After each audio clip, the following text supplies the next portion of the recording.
XRP, we start with forward chart. First of all, if you refer to our analysis, we mentioned if the price couldn't break the 41 cent, then we can look for the drop. And even when the price was within here, I discussed for the next drop. And exactly this is what we get. But most of the chart, they have a similar movement. No, we want to see what's the next.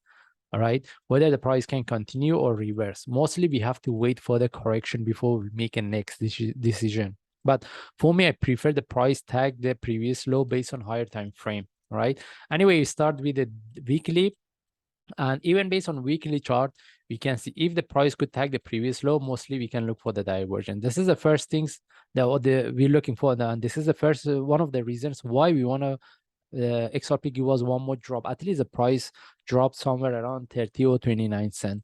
Because in that case, we will have the better opportunity and trade setup to look for. And even if you move to daily chart, first of all, I mentioned my last analysis, this line is indicative. It doesn't show us anything.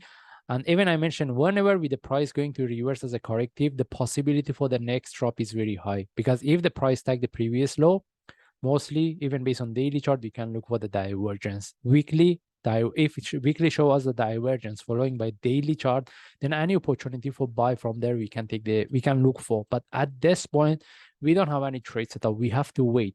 Even we can expect the price continue as a corrective move. Any opportunity for buy based on low, we will look for trade based on lower time frame, and it will be a short-term trade.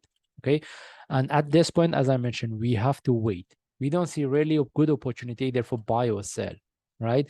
And even if anyone wants to look for the sell, we have to see the correction before we take the next trade. All right.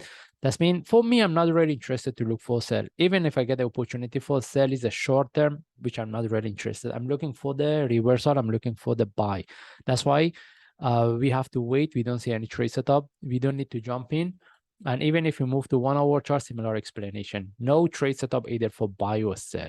The only times we can look for buy if the price reverse as a sharp move flowing by flag or a small correction, then from there we consider whether we should look for buy or not. But at this point, as I mentioned, for me, I'm really interested for price to give us a one more drop, tag the previous low, following by divergence. Then from there, I will take the trade.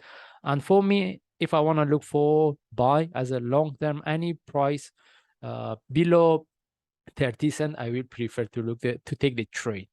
If this is if you want to take the trade, if you want to look for buy as a long term, and if you want to keep the trade for the long term. All right. But as I mentioned, we don't have any trade setup. In this case, we just follow the chart. If I see any opportunity, I will share. Thanks.